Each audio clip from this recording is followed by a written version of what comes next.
दोस्तों नमस्कार, स्वागत है आपका कॉन्सेप्ट स्कूल यूट्यूब चैनल में। आज हम लोग बात कर रहे हैं यहाँ पर आगे करंट अफेयर्स की सीरीज़ में, ठीक है। और इसमें भी हम लोग कई प्रमुख करंट अफेयर्स को देखेंगे, जैसा कि आप स्क्रीन पर अभी देख रहे होंगे। तो इनको हम लोग देखेंगे एक एक करके, और ये डिटेल में होगा जैसे हम लोग पिछले वीडियोज़ में लगातार देखते हुए आ रहे हैं, वैसे ही यहाँ पर देखने का प्रयास करेंगे। और देखिए, ये सारे करंट अफेयर्स ऐसे हैं जो कि आपके एग्ज़ाम JPSC है वहाँ पे काम आएगा। इसके अलावा कोई भी आप एग्ज़ाम देते हैं वहाँ पे इन्हीं करंट अफेयर्स में से आने की संभावना जो है वो बनी रहती है। तो चलिए स्टार्ट करते हैं। देखिए, पहला करंट अफेयर्स है कि झारखंड में साहित्य, संगीत, नाट्य और ललित कला अकादमी का गठन होगा और इसके नियमावली का प्रारूप जो है वो तैयार कर लिया गया है इसके संबंध में, ठीक है। तो कुछ खास नहीं है इसमें, बस इतना ही आपको ध्यान रखना है कि साहित्य, संगीत, नाट्य और ललित कला अकादमी जो है इसका गठन होगा, इसका नियमावली वगैरह तैयार हो चुका है, इतना ही है। और ये इसलिए थोड़ा सा न्यूज़ में है क्योंकि ये 22 वर्षों के बाद आप देख सकते हैं कि झारखंड राज्य साहित्य अकादमी, झारखंड राज्य संगीत नाट्य अकादमी और झारखंड राज्य ललित कला अकादमी का गठन करने का निर्णय लिया गया। यानी जब से राज्य बना है तब से यहाँ पर ये है नहीं, तो अब गठन की बात आई है, इसी वजह से ये चर्चा में है। अब समझ रहे होंगे कि ये जो हिस्सा है वो किसका है, कला और संस्कृति का हिस्सा है। तो कला और संस्कृति जो विभाग है इसी को इसकी जिम्मेदारी दी गई है कि भाई पर्यटन, कला, खेलकूद, युवा कार्य विभाग सब एक ही साथ मर्ज है। तो ये क्या करेंगे, ड्राफ्ट तैयार करेंगे और उसी के हिसाब से आगे काम होगा, ठीक है। तो यही है और कुछ खास इसमें दिखाई नहीं दे रहा है। अब आगे चलते हैं हम लोग। नेक्स्ट देखिए करंट अफेयर्स ये है कि जैसे यहाँ पे एक पॉइंट देख लीजिएगा कि जैसे संघर्ष समिति के अध्यक्ष हैं, एक संघर्ष समिति है, ठीक है। और यही संघर्ष समिति जो है, संघर्ष को तदर्थ भी कहा जाता है, साहित्य अकादमी के गठन के लिए ये बनाया गया है। और ये संघर्ष समिति का अध्यक्ष कौन है, तो शिरोमणि महतो सहित विधायक विनोद सिंह, कलाकार बासु बिहारी, ये लोग जो हैं मुख्यमंत्री से इसकी मांग किए थे। तो याद रखिएगा ये एक संघर्ष समिति या तदर्थ समिति बनाई गई है जिसके अध्यक्ष कौन है, शिरोमणि महतो है। अब आइए अपराध के मामले में देखिए, रांची पहले नंबर पर है, धनबाद दूसरे और बोकारो तीसरे नंबर पे। तो अपराध के एक रैंकिंग झारखंड के जिलों को दिया गया है और इसमें रांची को रखा गया है पहले नंबर पे। यहाँ पे सबसे ज़्यादा अपराध हो रहा है। दूसरे नंबर पे धनबाद है और बोकारो जो है ये तीसरे नंबर पर है अपराध के मामले में, ठीक है। और यहाँ पे कुछ आंकड़े दिए गए हैं, जैसे रांची में देखिए 1278 मामले आए हैं अपराध के, जबकि धनबाद में 536 है और बोकारो में 397 मामले आए हैं। और सबसे अधिक मामले जो हैं ये रांची में ही हैं, आपको दिखाई दे रहा है साफ साफ। बाकी आंकड़े आपके काम के नहीं हैं। आगे बढ़ते हैं। देखिए, झारखंड के पहले DGP शिवाजी महान कैरे का निधन हो चुका है। तो ये इंपॉर्टेंट है, आप पढ़े भी होंगे विविध में कि झारखंड के प्रथम पुलिस महानिदेशक यानी DGP कौन रहे हैं, तो शिवाजी महान कैरे रहे हैं। और ये 1967 बैच के IPS अधिकारी रहे हैं और इन्हीं की मृत्यु हुई है। यहाँ पे आप उनका इमेज साफ साफ देख पा रहे होंगे, यही है। और इनकी जो है हाल ही में मृत्यु हुई है, इस वजह से ये चर्चे में है। और देखिए इनका जन्म कहाँ हुआ था, तो ये उत्तर प्रदेश के रहने वाले थे और इनको बिहार कैडर मिला था। इसी वजह से ये जब झारखंड अलग हुआ तो झारखंड में ये आ गए थे, बिहार कैडर के उस समय में अधिकारी थे। जब रिटायर हुए तो ये झारखंड कैडर से रिटायर हुए, ऐसा आप कह सकते हैं। और जब झारखंड स्थापित हुआ था तो उस समय ये पहले महानिदेशक बने थे और कुछ खास कार्य इसमें नहीं है। आगे चलते हैं। आगे देखिए, झारखंड के 2 शिक्षकों को राष्ट्रीय पुरस्कार मिला है, तो इस वजह से ये काफ़ी चर्चा में है। और राष्ट्रीय पुरस्कार देता कौन है, तो राष्ट्रपति द्रौपदी मुर्मू के द्वारा ये पुरस्कार दिया गया है। और ये 2 शिक्षक आपके स्क्रीन पर दिखाई दे रहे हैं। इनको मैंने पहले जो करंट अफेयर्स का वीडियो बनाया था वहाँ पर भी कवर किया था। और इन दोनों का नाम क्या है एक बार देख लीजिएगा। तो एक हैं इजाजुल हक और ये जो हैं चतरा के प्रभारी प्रधानाध्यापक हैं, दीवान खाना एक विद्यालय है वहाँ पर। और दूसरे हैं मनोरंजन पाठक, ये सैनिक स्कूल तिलैया कोडरमा के कंप्यूटर साइंस के शिक्षक हैं। तो ये जो आपको दिखाई दे रहे हैं ये कौन है, तो ये पाठक जी हैं। और ये जो दिखाई दे रहे हैं इधर आपको नीचे में, तो ये कौन है, तो ये हैं इजाजुल हक, ठीक है। इजाजुल हक थोड़ा सा लिख दे रहा हूँ यहाँ पर। इजाजुल हक कहाँ के, किस स्कूल के हैं, तो ये चतरा में एक स्कूल है वहाँ के।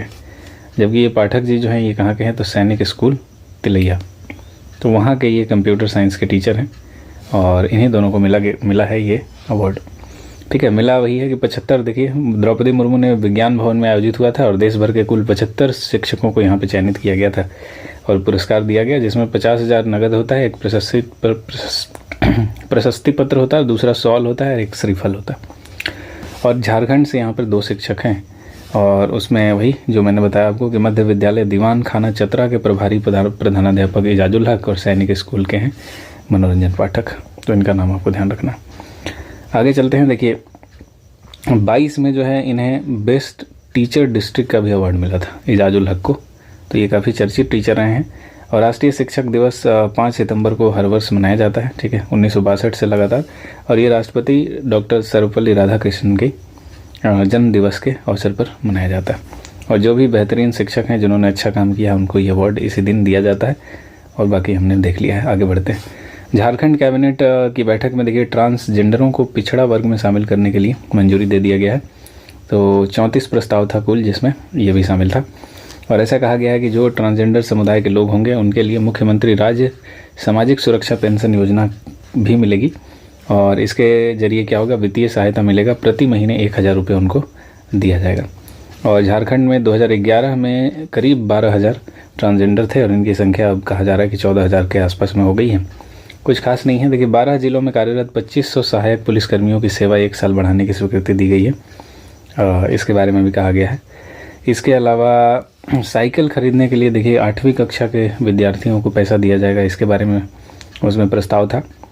और भी कई प्रस्ताव इसमें हैं, तो सभी उतने काम का नहीं है। कुछ अनुकंपा के संबंध में प्रस्ताव था। इसके अलावा पुलिस पदक के संबंध में कुछ प्रस्ताव था। इसके अलावा कोई शैक्षणिक संस्थानों को नैक ग्रेडिंग के संबंध में प्रस्ताव था। इस तरह से कई प्रस्ताव था, तो सभी को ज़रूरी नहीं है। यहाँ पर देख लीजिए कि कौन सी प्रस्तावों पर मुहर लगी है। तो जैसे कि स्वास्थ्य विभाग में निदेशक आयुष का भर्ती नियमावली, ये भर्ती वाला था। ईचागढ़ नहर आप देख सकते हैं, कांची सिंचाई परियोजना, कांची नदी आप जानते हैं, तो ईचागढ़ नहर यहाँ पर इसके लिए एक स्वीकृति मिली है। और कुछ नियुक्तियाँ वगैरह हैं, तो वो सब उतना काम का नहीं है। एक देख सकते हैं झारखंड राज्य औषधि जांच प्रयोगशाला बनाई जाएगी, उसको लेकर नियमावली है। एक निदेशक औषधि जांच प्रयोगशाला को लेकर नियमावली है। तो ऐसे करके कई नियमावली यहाँ पर आए हुए हैं।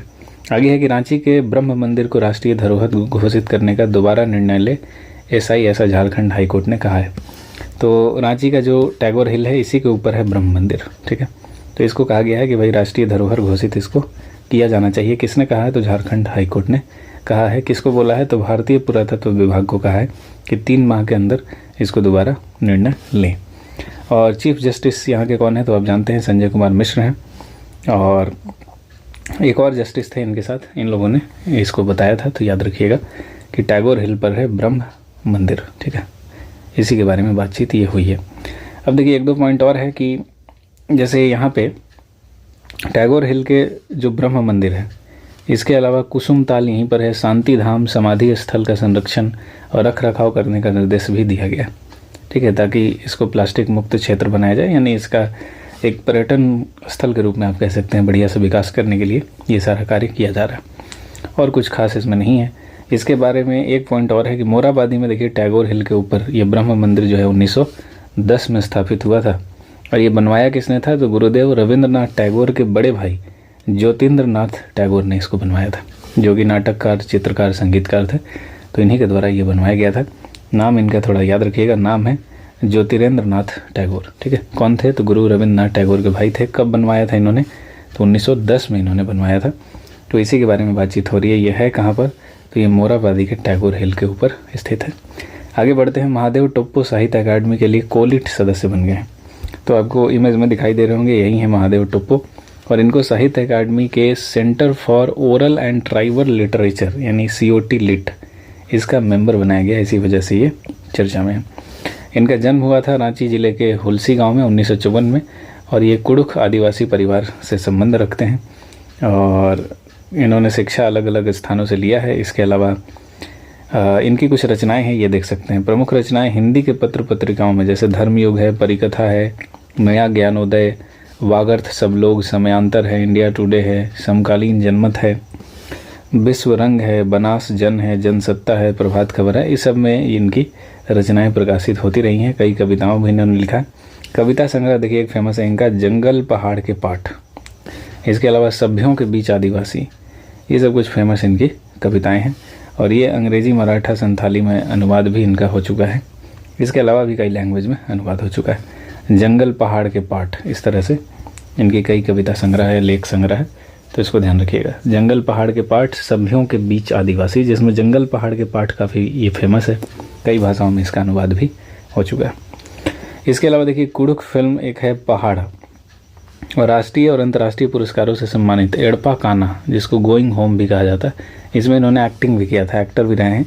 और मातृभाषा कुडुख में लघु नाटक की रचना भी इन्होंने किया है।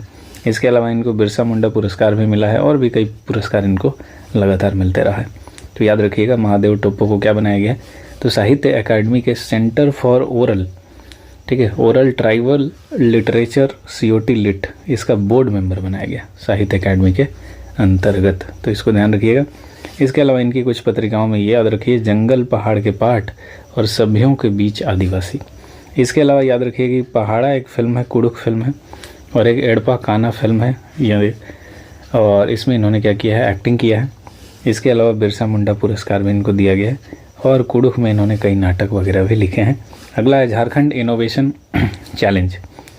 तो देखिए धनबाद IIT, जानते हैं आप, धनबाद IIT IMS द्वारा आयोजित जो झारखंड स्कूल इनोवेशन चैलेंज 2023 है, इसके ग्रैंड फिनाले का रिजल्ट जारी कर दिया गया है और इसमें पूर्वी सिंहभूम का एक लोयला स्कूल स्टेट चैंपियन बन गया।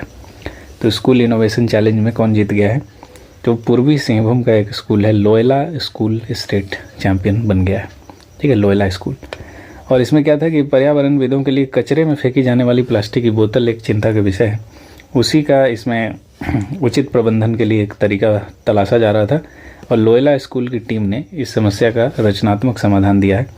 और इसमें कुछ छात्र हैं जैसे सागर कुमार, संकल्प कुमार, इन्होंने बोला है कि किस तरह से बेकार प्लास्टिक को उपयोगी पदार्थ में बदला जा सकता है, ठीक है। तो इसी वजह से इनको ये अवार्ड दिया गया है, तो ये ध्यान रखिएगा।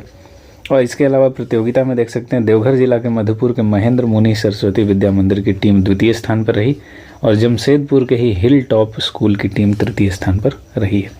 तो इस प्रतियोगिता में पहले नंबर पर कौन है, तो लॉयल स्कूल है, ये पूर्वी सिंहभूम का है। दूसरे नंबर पर मधुपुर का महेंद्र मुनि है। तीसरे नंबर पर हिल टॉप स्कूल है और ये भी कहाँ का है, तो जमशेदपुर का है। तो इसको थोड़ा सा आपको ध्यान रखना है।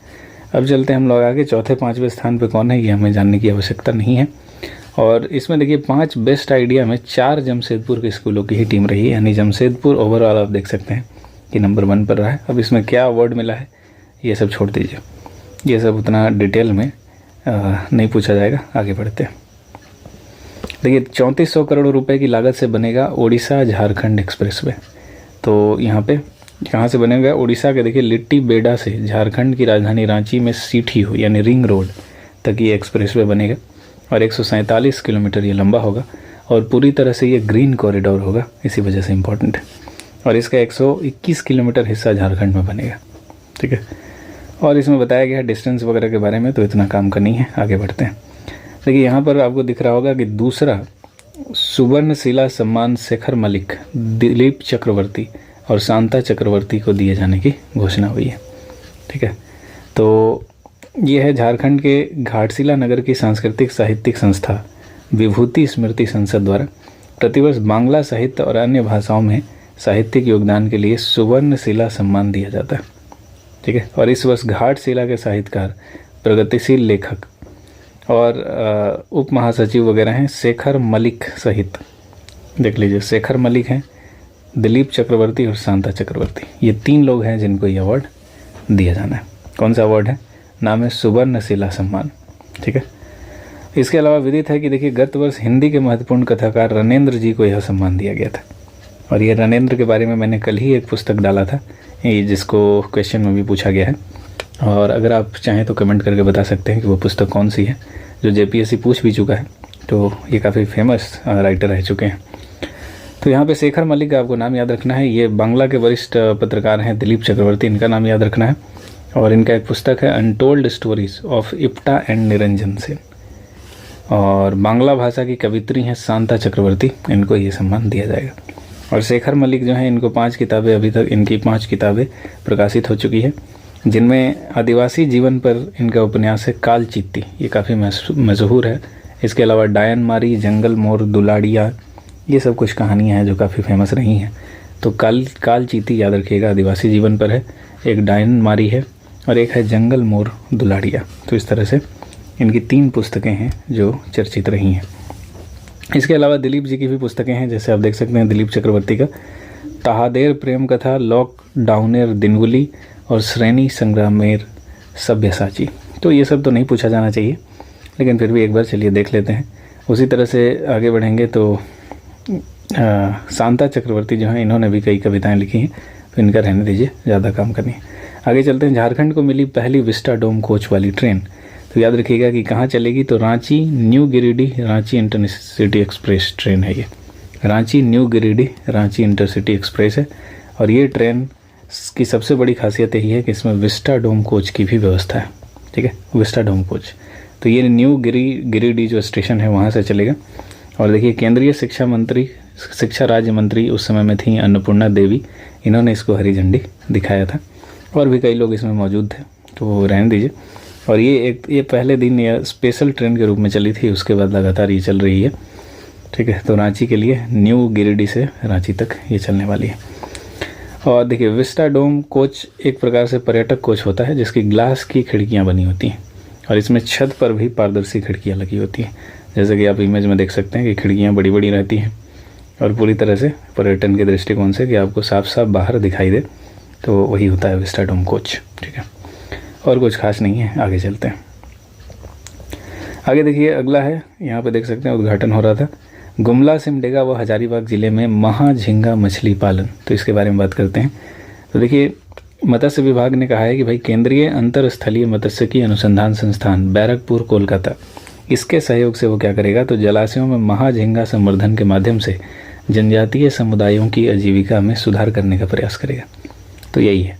तो यहाँ पे आपको बस ध्यान रखना है एक पॉइंट कि केंद्रीय जो अंतरस्थलीय मत्स्यिकी अनुसंधान संस्थान है, ये कहाँ है, तो ये बैरकपुर कोलकाता में। ये क्वेश्चन भी आपसे पूछा जा सकता है। इसके अलावा महाझींगा अभियान तो हो ही गया, ये जनजातीय समुदायों की आजीविका में सुधार के लिए लाया जा रहा है। और ये देख लीजिए, इसके अंतर्गत कौन कौन से ज़िले आ रहे हैं, तो गुमला, सिमडेगा और हजारीबाग, इन ज़िलों में इसकी शुरुआत की गई है, ठीक है। गुमला, सिमडेगा और हजारीबाग से शुरुआत की जा रही है। और यहाँ पे आप देख सकते हैं फ़ोटो में, क्लियर समझ में आ रहा है। इसके अलावा देखिए, इसमें क्या है कि प्रिंसिपल साइंटिस्ट A.K. दास, इन्होंने कहा कि भाई झारखंड जो है केज कल्चर के मामले में, यानी मछली पालन के मामले में पूरे देश में अभी नंबर 1 चल रहा है, और इसमें महाझींगा को भी नंबर 1 बनाना है, ठीक है। और इसीलिए ये पायलट प्रोजेक्ट लाया गया है। केज कल्चर के मामले में झारखंड अभी 1 नंबर पे चल रहा है पूरे देश में, ये बात कही गई है। किसके द्वारा, तो ये प्रिंसिपल साइंटिस्ट, ICAR के प्रिंसिपल साइंटिस्ट हैं A.K. दास, इनके द्वारा कही गई। और यहाँ पे 1-2 पॉइंट और देख सकते हैं, जैसे गुमला का जो मसरिया बांध है, इसके अलावा हजारीबाग में 2-2 लाख और सिमडेगा का केला घाघ में 4 लाख महाझींगा मछली के बीज डाले जाएंगे। तो मसरिया बांध आपसे पूछा जा सकता है क्योंकि ये चर्चा में आ गया। तो ये गुमला में है मसरिया बांध, और सिमडेगा में केला घाघ, तो हमने ये पढ़ा भी था, जलप्रपात भी है वहाँ पर, तो ये यहाँ पर है, और इसको भी उसी तरह से विकसित किया जाएगा। यहाँ पे और कुछ खास इसमें नहीं है जो आपके काम का है, जो एग्ज़ाम के पॉइंट ऑफ व्यू से मैं वही बता रहा हूँ।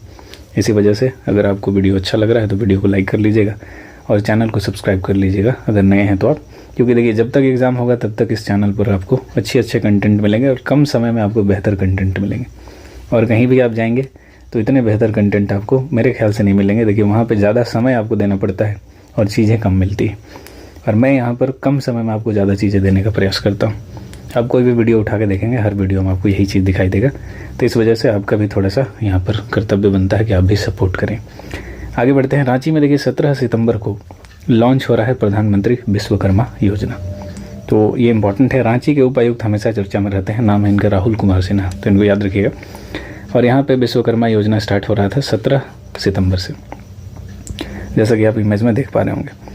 तो ये योजना किस लिए लाया गया, पहले इसकी बात करें तो देखिए योजना का लाभ किसको मिलेगा, तो जो लोहार जाति के लोग हैं, कुम्हार हैं, राजमिस्त्री हैं, धोबी हैं, फूल कारोबारी हैं, मछली का जाल बुनने वाले हैं, ताला चाबी बनाने वाले हैं, मूर्तिकार हैं, इन क्षेत्र में जो भी लोग काम करते हैं उनको इस योजना का लाभ मिलेगा। इस योजना से लाभ क्या होगा, तो देखिए पहले चरण में 1 लाख रुपये तक का कर्ज मिलेगा और ये 5% के ब्याज पर मिलेगा, और दूसरे चरण में योग्य कामगारों को 2-2 लाख रुपये तक का कर्ज मिलेगा, ठीक है। तो पहले चरण में आपको ध्यान रखना है कितना रुपए, 1 लाख रुपए तक का कर्ज मिलेगा, 5% ब्याज लगेगा। दूसरे चरण में 2-2 लाख का कर्ज मिलेगा रियायती कर्ज पर, मतलब रियायती दरों पर। इसके अलावा क्या होगा, तो इसके अलावा देखिए PM विश्वकर्मा प्रमाण पत्र दिया जाएगा, एक पहचान पत्र भी दिया जाएगा। इसके अलावा अगर आधुनिक उपकरण खरीदते हैं तो इसके लिए 15,000 रुपये की आर्थिक मदद भी की जाएगी और इसका लाभ उसी को मिलेगा जिसकी न्यूनतम आयु कितनी हो गई हो, 18 साल हो गई हो। ठीक है, और परिवार के एक ही सदस्य को लाभ मिलेगा और आवेदन करने वालों को स्व घोषणा पत्र भी देना होगा कि वो इस क्षेत्र में, ऐसा नहीं कि पैसा लेकर आप और कुछ और काम करने लगे, ऐसा आप नहीं कर सकते हैं। आपको स्व घोषणा पत्र एक देना होगा, उसमें लिखना होगा कि आप ये काम करेंगे और 18 साल मिनिमम एज है, परिवार का एक ही सदस्य को ये लाभ मिलेगा और इसमें एक प्रमाण पत्र है, सर्टिफिकेट है, एक ID कार्ड है। इसके अलावा अगर आप आधुनिक उपकरण कोई टेक्नोलॉजी खरीदते हैं तो उसके लिए आपको 15,000 रुपये की मदद दी जाएगी। तो ये चीज़ ध्यान रखिएगा। आगे चलते हैं। देखिए, पूर्व DGP नीरज सिन्हा ये बन गए हैं JSSC के अध्यक्ष। ठीक है, तो ये DGP हैं, पूर्व DGP रहे हैं झारखंड पुलिस के। नीरज सिन्हा नाम है इनका, झारखंड कर्मचारी चयन आयोग का अध्यक्ष बनाया गया था। हालांकि इन्होंने अभी कुछ ही दिन पहले इस्तीफा दे दिया, आप जानते होंगे। और पहले अध्यक्ष कौन थे? तो सुधीर त्रिपाठी थे। इनका कार्यकाल समाप्त हो रहा था तो उसके बाद इनको बनाया गया था। आगे बढ़ते हैं, और कुछ खास इसमें नहीं है।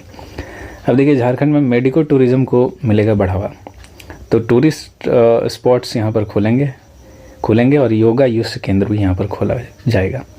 ऐसा कहा गया है कि झारखंड के जो भी प्रमुख टूरिस्ट स्पॉट्स हैं वहाँ पर मेडिको टूरिज़्म को बढ़ावा दिया जाएगा और क्या किया जाएगा वहाँ पर, तो योगा युष्ट केंद्र खोला जाएगा। ठीक है, इसके अलावा पर्यटकों को एक छत के नीचे योग, आयुर्वेद और पंचकर्म का भी अनुभव यहाँ पर दिया जाएगा। और जो भी पर्यटन स्थल होगा उसमें से देखिए 3 प्रमुख पर्यटन स्थलों का यहाँ पर चयन किया गया, जहाँ पे सबसे ज़्यादा पर्यटक आते हैं। बाहरी और स्थानीय पर्यटक सबसे ज़्यादा यहीं आते हैं और वो क्षेत्र है नेतरहाट, पतरातू और मैकलुस्कीगंज। तो ये तीनों क्षेत्रों को आपको ध्यान रखना है, नेतरहाट, पतरातू और मैकलुस्कीगंज। और इन्हीं तीनों को चुना गया है और चुनने के बाद क्या होगा यहाँ पर, तो योगा युष्ट केंद्र यहाँ पर स्थापित किया जाएगा। और भी आयुर्वेद क्लिनिक्स होंगे वहाँ पर, पंचकर्म केंद्र होंगे, तनाव मुक्ति यानी जो भी टेंशन वगैरह है वो सब रिलीज़ करने का सारा चीज़ यहाँ पर होगा। और एक तरह का पूरा पैकेज यहाँ पर रहेगा जिनमें सब कुछ होगा। और यहाँ पे आयुष के कई डॉक्टर उपलब्ध होंगे जो इन चीज़ों को सिखाएंगे, यानी आयुर्वेदिक, नेचुरोपैथी दोनों ही सुविधाएं यहाँ पर काम करेगी। और इसमें अखिल भारतीय आयुर्वेद संस्थान से मदद भी ली जाएगी इस चीज़ को आगे बढ़ाने के लिए। और कुछ खास नहीं है, आगे बढ़ते हैं। देखिए, झारखंड के पहले सोलर प्लांट का उद्घाटन किया गया। तो केंद्रीय विद्युत प्राधिकरण के अध्यक्ष कौन है? तो ये घनश्याम प्रसाद हैं। इन्होंने DVC द्वारा संचालित KTPS एरिया 1 में स्थापित सौर ऊर्जा विद्युत उत्पादन प्लांट का उद्घाटन किया है, जैसा कि आप फोटो में देख पा रहे होंगे, इमेज में। तो ये किधर है? तो ये देख सकते हैं कि कोडरमा, झारखंड में। यहाँ इमेज में आपको साफ साफ दिखाई दे रहा होगा। इस क्षेत्र में इन्होंने इसका उद्घाटन किया है। कि नाम क्या है? तो KTPS एरिया 1 में ये स्थापित हो गया है। सौर ऊर्जा विद्युत उत्पादन प्लांट है, सोलर प्लांट है। और झारखंड पहले 10 मेगावाट के सोलर प्लांट का यहाँ पर निर्माण कार्य चल रहा है और फिर इसके बाद आगे इसको और बढ़ाया जाएगा, इसके बारे में बात की गई है। और कुछ खास नहीं है, आगे बढ़ते हैं। देखिए, प्रधानमंत्री करेंगे बोकारो और दुमका एयरपोर्ट का उद्घाटन। तो जानते ही हैं कि ये उद्घाटन हो चुका है। जनवरी 2024 में ये बोकारो और दुमका एयरपोर्ट का उद्घाटन होने वाला था। तो भारतीय विमान प्राधिकरण ने, जो विमानपत्तन प्राधिकरण है, इसने हरी झंडी दे दी थी। एयरपोर्ट को लाइसेंस वगैरह भी मिल गया था, पूरी प्रक्रिया हो गई थी। और बोकारो और दुमका में विमान परिचालन शुरू होने के बाद झारखंड विमानन सेवा में बिहार से आगे होगा, यानी यहाँ पर ज़्यादा एयरपोर्ट्स हो जाएंगे।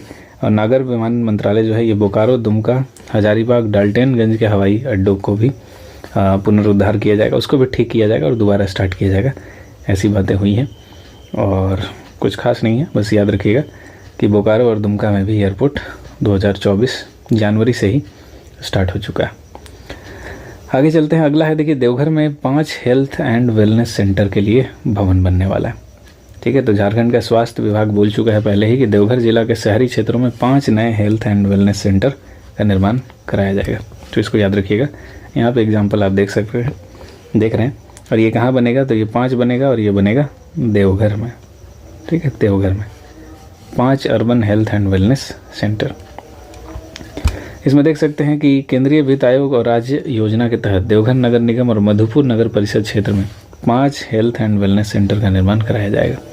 ठीक है, और देवघर नगर निगम के अंतर्गत कुछ क्षेत्र बताए गए हैं, तो ये सब क्षेत्र उतना याद रखने की आवश्यकता नहीं है। आगे बढ़ते हैं। देखिए, हमारी गौ माता हमारा दायित्व योजना का प्रस्ताव पारित हो चुका है। तो नेपाल हाउस में झारखंड गौ सेवा के अध्यक्ष रहे हैं रंजन प्रसाद। तो इनकी अध्यक्षता में बैठक हुई और हमारी गोमाता हमारा दायित्व योजना का प्रस्ताव जो है ये पारित कर दिया गया है। और इसमें क्या किया जाएगा, तो गो संरक्षण व संवर्धन किया जाएगा, उनके लिए गौशालाओं का निर्माण किया जाएगा और इससे आम जन को जोड़ा जाएगा। गौशालाओं में जो पोषित गोवंशीय पशुओं को गोद लेने के रूप में क्रियान्वित की जाएगी। इसके अलावा दान गौशाले खाते में जमा किया जाएगा। तो ये सारी चीज़ें यहाँ पर होने वाली हैं इस योजना के अंतर्गत। इसके अलावा देख सकते हैं गो अभ्यारण्य बनाया जाएगा और गौशाला में अलग से वृषमशाला, नंदीशाला भी बनाया जाएगा। ठीक है, तो नंदी आप जानते हैं कि जो सांड है, जो बैल हैं, उनके लिए भी एक अलग से नंदीशाला बनाने की बात हुई है। और गोचर भूमियों को चिन्हित किया जाएगा, उनको प्रतिबंधित किया जाएगा वहाँ पर। ठीक है, मतलब स्पेशली गायों के लिए ही उसको रखा जाएगा। इसके अलावा गोबर निर्मित सामान से स्वरोजगार सृजन करने का भी प्रयास किया जाएगा। तो इसके बाद आगे बढ़ते हैं। बेरमो के ढोरी एरिया में लगेगी देखिए CCL की पहली हाईवॉल माइनिंग। तो मीडिया से जानकारी मिली कि बोकारो ज़िले में जो बेरमो कोयलांचल अंतर्गत है, यहाँ पे CCL के ढोरी एरिया में CCL की पहली हाईवॉल माइनिंग लगने वाली है। इसके बारे में यहाँ पर बातचीत हुई थी और कुछ खास इसमें नहीं है कि इतना टन कोयले का उत्पादन होगा, तो ये सारा क्वेश्चन आने की संभावना कम है। यहाँ पे आप इमेज में साफ साफ देख सकते हैं कि यहीं पर ये माइनिंग का कार्य होने वाला है। ठीक है, और ये जो होगा अंडरग्राउंड माइंस गैलरी की तरह इसमें उत्पादन होगा और कोयले का साइज़ वगैरह दिया है, तो ये सब छोड़ सकते हैं। आगे बढ़ते हैं। इधर जो भी डिटेल है उतना ज़्यादा एग्ज़ाम के पॉइंट ऑफ व्यू से काम का नहीं है। इसमें बताया गया है कि किस तरह से क्या क्या मशीनें लगाई जाएंगी, कितना कितना उत्पादन होगा, तो ये सब एग्जाम में नहीं पूछा जाता। बस आपको बस यही याद रखना है कि ये जो लगने वाला है वो कहाँ लगने वाला है, तो ये बोकारो ज़िलों के बेरमो जो कोयलांचल वाला एरिया है, जिसको ढोड़ी एरिया भी कहते हैं, वहाँ पर ये हाईवॉल माइनिंग लगने वाली है। इतना ही काम का है। अब देखिए, झारखंड में पेशा कानून को अंतिम रूप दे दिया गया है, तो ये इंपॉर्टेंट है और इसको कहा जा रहा है पेशा रूल 2022। इसको अंतिम रूप दिया गया। इसमें क्या है कि पेशा रूल में देखिए ग्राम सभाओं को शक्तिशाली और अधिकार संपन्न बनाने का प्रावधान किया गया है और जो ग्राम सभा की बैठकों की अध्यक्षता मानकी मुंडा, ये जो पारंपरिक प्रधान है, यही करेंगे, इसके बारे में कहा गया। इसके अलावा देखिए 2-3 पॉइंट और काम का है कि पंचायत सचिव ग्राम सचिव के रूप में काम करेंगे। जो पंचायत सचिव होगा वही ग्राम सचिव रहेगा और बैठकों में कोरम रखा गया है 1/3 सदस्य, 1/3 कोरम होगा और इसमें 1/3 महिलाओं की उपस्थिति की भी बात की गई है। ठीक है, अगर ग्राम सभा की बैठक में कोई अभद्र व्यवहार कर रहा है, अनुशासन तोड़ता है, तो उसको निष्कासित करने का अधिकार भी किसको दिया गया है, सभा के अध्यक्ष को दिया गया, अभद्र व्यवहार या अनुशासनहीनता करने वाले लोगों को। इसके अलावा कहा गया है कि ग्राम सभा की सहमति के बिना जमीन का अधिग्रहण नहीं किया जाएगा। ठीक है, और इस मामले में ग्राम सभा का फैसला ही अंतिम होगा। इसके अलावा आदिवासियों की ज़मीन खरीद बिक्री मामले में भी ग्राम सभा की सहमति, यानी ज़मीन से रिलेटेड जो भी काम होगा, तो आपको ध्यान रखना है कि इसमें ग्राम सभा की सहमति आपको लेनी होगी। अगर आप ग्राम सभा की अनुमति नहीं लेते हैं तो आप किसी भी ज़मीन की खरीद बिक्री, जो यहाँ पे लिखा है, वो नहीं कर सकते हैं। इसके अलावा ग्राम सभा का जो फैसला होगा वो इस मामले में अंतिम होगा। पेशा एक्ट के अंतर्गत ये साफ साफ बात कही गई है। इसके अलावा कहा गया है कि ग्राम सभा गाँव में विधि व्यवस्था बहाल करने के उद्देश्य से IPC की कुल 36 धाराओं के अंतर्गत जो अपराध है उसके संबंध में बताया गया है कि न्यूनतम 10 रुपया और अधिकतम 1000 रुपये तक यहाँ पर दंड की भी व्यवस्था कर सकती है। तो ग्राम सभा को दंड लगाने का भी अधिकार दे दिया गया। न्यूनतम 10 रुपये दंड हो सकता है, अधिकतम 100 रुपये हो सकता है। इसके अलावा देखिए, दंड की अपील पारंपरिक उच्च स्तर के बाद सीधे हाई कोर्ट में जाएगी। और पेशा रूल में यह भी कहा गया है कि पुलिस की भूमिका निर्धारित करते हुए कि किसी भी गिरफ्तारी के 48 घंटे के अंदर गिरफ्तारी के कारणों की जानकारी ग्राम सभा को देना ही देना होगा। ठीक है, तो पुलिस की भूमिका को भी क्लियर कर दिया गया है कि भाई किसी को अगर आप गिरफ्तार करते हैं तो 48 घंटा के भीतर आपको सूचना किसको देना है, तो आपको फटाक से जाके ग्राम सभा को ये सूचना दे देना है 48 घंटे के अंदर। इसके अलावा कहा गया है कि राज्य सरकार द्वारा जो पेशा रूल है, इसके प्रारूप पर 31 अगस्त तक आपत्ति सुझाव वगैरह मांगा गया था। उसके बाद आपत्तियाँ जो दर्ज कराई गई थी, जो सुझाव दिए गए थे, उस पर भी सरकार जो है वो यहाँ पर अस्वीकार कर दी थी और हाई कोर्ट, सुप्रीम कोर्ट और पेशा अधिनियम और झारखंड पंचायती राज अधिनियम 2001 के प्रावधानों को विपरीत थे, इसी कारण से उसको स्वीकार करे थे। तो वो छोड़ सकते हैं आप। यहाँ पे एक पॉइंट याद रख सकते हैं कि झारखंड पंचायत राज अधिनियम कब आया, 2001 में आया। और ये जो पेशा रूल की हम लोग बात कर रहे हैं, ये कब आया, 2022 में आया। और इसमें कुल 17 अध्याय हैं और 36 धाराएँ हैं। ठीक है, पेशा रूल 2022 चर्चा में है, कुछ चीज़ें मैंने आपको बताई। इसके अलावा देखिए पेशा रूल में कहा गया है कि एक ग्राम सभा में कोष बनाया जाएगा और इस कोष में अन्न कोष होगा, श्रम कोष होगा, वस्तु कोष, नगद कोष, इस तरह से अलग अलग कोष होगा और इसी में दान या प्रोत्साहन राशि, दंड, शुल्क, वन उपज से जो भी रॉयल्टी मिलती है, तालाब, बाजार आदि के लीज से जो राशि मिलती है वो सारा रखा जाएगा।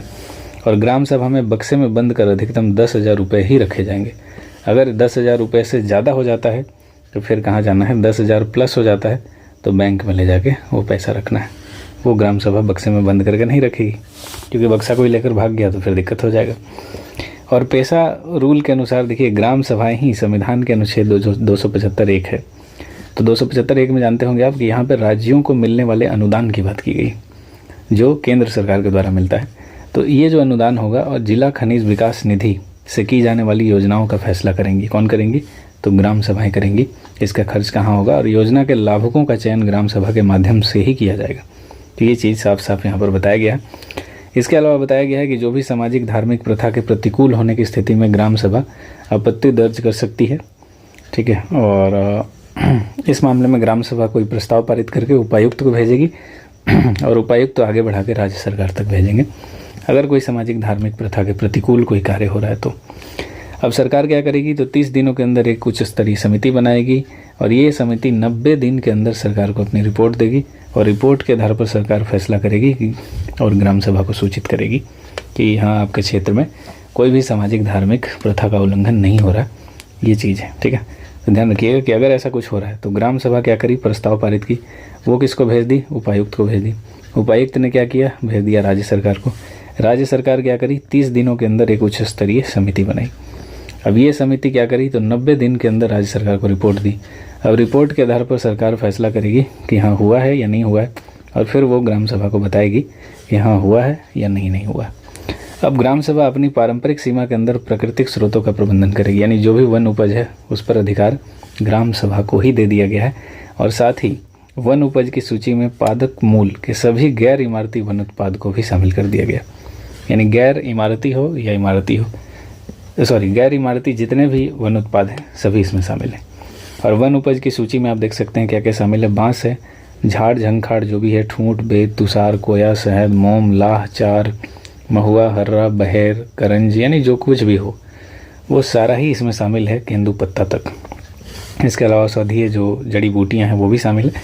और ग्राम सभा को देखिए लघु खनिजों का अधिकार भी दिया गया, यानी ये सामुदायिक संसाधनों का नियंत्रण कर सकती हैं, समुदाय की पारंपरिक पद्धति और प्रथाओं से ही करेंगी। इसके अलावा विल्किंसन रूल हो या CNT हो या SPT हो, इनके कानूनों के तहत ही इसका काम करेंगी वो।